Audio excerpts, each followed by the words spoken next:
Hi friends. నమస్తే అందరికీ. ఈరోజు మరొక ఫార్మింగ్ వీడియో అనమాట ఇది. ఒకసారి చూడండి పొలం దగ్గర అంతా ఎలా ఉంటుందనేది. ఇది తుమ్మెదలంటారు కదండీ! అసలు బటర్‌ఫ్లైస్ నేను ఫోటో తీస్తూ, వీడియో తీస్తూ ఉన్నా గూడా అవి కదలకుండా అలానే ఉన్నాయి. ఇవన్నీ కింద మనకి తేగలనమాట. అంటే ఇవి తవ్వితే లోపల తేగలొస్తాయి. తాటి చెట్టు నుండి కాయలు రాలుతాయి కదా! ఆ రాలిన కాయలు మొక్కలొచ్చేస్తాయన్నమాట. మనం పాతరేస్తే గనక మనకి తవ్వుకోవడానికి వీలుగా ఉంటాయి. ఇవేంటంటే నేలలో పాతుకుపోయి ఉంటాయి. తవ్వితే మనకొస్తాయి. కాకపోతే మా అమ్మ వాళ్ళేమి వీటిని తవ్వరు. అలానే వదిలేస్తారు. ఎవరికైనా పొలాల గట్ల మీద కావాలనుకుంటే గనక తవ్వుకొని తీసుకెళ్ళి పొలం గట్ల మీద పెడతారు. ఆల్రెడీ మాకు పొలం గట్టు చుట్టూరు ఉండేయి. వాటినన్నిటిని తీయించేసాం మేమే కావాలని. ఎందుకంటే ఇవంతా ఫెన్సింగ్ వేయడానికి కొంచెం ఇబ్బందయిందని చెప్పేసి తీయించేసాము. ఇది స్టార్టింగ్‌లో చూస్తున్నారు కదా! కట్ చేసినవన్నీ మాకు తాటి చెట్లే ఉండేయన్నమాట. మిరపకాయలు ఇప్పుడిప్పుడే పండుతున్నాయండి. యాక్చువల్‌గా ఇది నేను సంక్రాంతి టైంలో వెళ్ళింది. ఇది కరివేపాకు మొక్క. ఇప్పుడు మీరు చూస్తున్నదొచ్చేసి పాలకూర. పొలంలో ఏంటంటే కూరగాయలతో పాటు ఇట్లా వాణిజ్య పంటలంటారు కదా! మిరప అవి కూడా పండించుకుంటారు. కూరగాయలేంటంటే ఇంట్లోకి వాడుకున్నంత వాడుకుంటారు. అండ్ నెక్స్ట్ ఎవరైనా కావాలనుకుంటే గనక ఇంటి దగ్గరికే వచ్చి కొనుక్కెళ్తారండి. లేదా పొలం దగ్గరకి కూడా వస్తారనమాట. వాళ్ళకి మా అమ్మ వాళ్ళకి చెప్పాలంటే వాళ్ళ జీవనోపాధి ఇదే అనమాటండి. పొలం, వ్యవసాయం ఇంక ఈ రెండే వాళ్ళ ప్రపంచం. ఇంకేమి ఉండవు. ఇవన్నీ బంతి మొక్కలు. నేను ఆల్రెడీ ఫార్మింగ్ వీడియోస్ ఇంతకుముందు కూడా 1, 2 అప్‌లోడ్ చేశాను. ఇది పొలం దగ్గర వీళ్ళెప్పుడైనా పని చేసేటప్పుడు టీ పెట్టుకోవడానికి, ఒక్కొక్కసారి వంట కూడా ఇక్కడే చేసేసుకుంటారనమాట.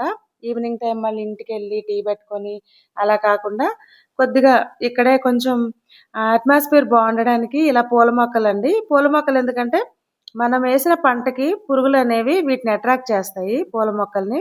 పంటకనేది ఆహ్, పురుగులనేవి బెడద కొంచెం తగ్గుతుందనమాట. ఇది రైతులకి అందరికీ తెలిసిందే. ఇదొక చిన్న టిప్ అన్నట్టు. మన పంట పాడవకుండా ఉండాలంటే పూల మొక్కలు అక్కడక్కడే వేసుకుంటే మంచిది. వాటిని అట్రాక్ట్ చేసి ఎగ్స్ అలాంటివన్నీ దాని మీద పెడతాయన్నమాటండి పురుగులనేవి. దానివల్ల పంట దిగుబడనేది బావుంటుంది. ఇవన్నీ టమాటా మొక్కలండి. టమాటా మొక్కలు సెమీ షేడ్‌లోనే పెరుగుతున్నాయి. ఇది సోలార్ ఉంటుంది కదా! సోలార్ సిస్టమ్ ఉంది పొలంలో. అంటే ఇక్కడ కరెంటు ఫెసిలిటీ అనేది లేకపోవడం వల్ల ఇంక పొలానికనేది సోలార్ పెట్టించాము. సోలార్ అంటే ఇది మామూలుగా మార్నింగ్ 10 తర్వాత నుంచి ఈవినింగ్ 4 వరకు మాత్రమే ఎండ ఉన్నప్పుడే వస్తదండి. ఇవన్నీ రామ్ములక్కాయలు, చెర్రీ టమాటాస్ అంటారు కదా! ఆ మొక్కలు. దీని గురించి కూడా నేను ఆల్రెడీ ఒక వీడియో పోస్ట్ చేశాను. యాక్చువల్‌గా ఇంట్లోకే కావాల్సొచ్చే ఇవన్నీ మా అమ్మ పచ్చి టమాటాలతో పచ్చడి అవన్నీ చేస్తానందని ఇంకా కొన్ని కొన్ని కోసామనమాట ఆ రోజు. సోలార్ గురించి చెప్పాను కదండీ! సోలార్ చాలా మందికి చాలా ఉపయోగపడుతుంది. ఇది సబ్సిడీ కూడా వస్తుంది గవర్నమెంట్ నుంచి మనకి పొలాల్లో పెట్టించుకునే వాళ్ళకి. ఆల్‌మోస్ట్ మాకు కూడా వచ్చింది. నెక్స్ట్ ఏంటంటే వర్షాకాలం కొంచెం ఇబ్బంది పడాలి. వర్షాకాలం అంతగా మనకి వాటర్‌తో అవసరం ఉండదు కాబట్టి, దీన్ని మనకి ఎండొచ్చినప్పుడు స్టోర్ చేసుకునేలాగా వాటర్‌ని ఇంకొకటి కొంచెం తవ్వించాలని అనుకుంటున్నాము. లేదంటే చిన్న హౌస్‌లాగా కన్‌స్ట్రక్షన్ చిన్నది నీళ్లు స్టోరేజ్ చేసుకోవడానికి వీలుగా ఇంకొకటి తవ్వించాలనేది చూస్తున్నామండి. అది కూడా కట్టించాలి. ఇప్పుడు ఇక్కడంతా నేలంతా ఖాళీగా ఉంచారు కదా! ఇవన్నీ మిరపకాయలు కోసినప్పుడు పండు మిరపకాయల్ని ఒక 5, 6 రోజులనేవి ఎండలో ఎండబెడతారు. దానికోసం కల్లం అనమాట. అలా ఎండబెట్టిన తర్వాత మాత్రమే వాటిని మనం మిర్చి యార్డ్‌కనేది పంపిస్తారండి. పచ్చిమిరపకాయలు పండిపోయిన తర్వాత వాటిని ఒక వారం రోజుల పాటు ప్రాసెసింగ్ ఉంటుంది. ఇవన్నీ మామిడి మొక్కలండి. రీసెంట్‌గా వేశాము. కొన్ని మాకు అవసరమైన ఫ్రూట్స్ కూడా పొలంలో ఉంటాయని చెప్పేసి మొక్కలనేది వేశాము. కడియపులంక అంటారు కదా! రాజమండ్రి నుంచి తెప్పించి వేశాము. ఇవి మునగ మొక్కలు. ఇదంతా వంగ చెట్లండి. ఇంకా చిన్న చిన్నగా ఉన్నాయి. కాయలైతే కాయలేదు. కాకపోతే ఈ నెలలో ఇప్పటి వరకు కూడా వంగ మొక్కలు ఎప్పుడేసినా కూడా వాటికి ఎక్కువ కాయలు పుచ్చనేదొస్తుంది. అండ్ మొక్కలు కూడా పెద్దగా పెరగట్లేదు. అదెందుకనో తెలీదు. ఒకసారి సాయిల్ టెస్ట్ కూడా చేపిద్దామని అనుకుంటున్నాను నేను. నెక్స్ట్ జామ మొక్కలండి. అప్పుడప్పుడు కాయలు కాస్తున్నాయని మా అమ్మ చెప్తుంది. మేమెళ్ళినప్పుడైతే పండుగా లేవు కాయలు. చిన్న చిన్నవున్నాయి. ఇది చిన్న పాకనమాట. ఈ పాకలో కూర్చోవడానికి చిన్న మంచమంత హైట్‌లో ఉండే బడ్డీ ఒకటి వేశారు మా నాన్నగారు. పడుకోవడానికి ఉండిద్ది ఎప్పుడైనా పొలం దగ్గర అని చెప్పి. ఇదిగో అంతా గోంగూర. గోంగూర ఇంకా పెద్దగా అవ్వలేదు. చిన్నగానే ఉందండి. పొలంలో ఆకుకూరలైతే నేచురల్‌గానే పండిస్తారు. వీళ్ళేమి పురుగు మందులు గానీ, ఎరువులు గానీ ఏమి వేయరండి.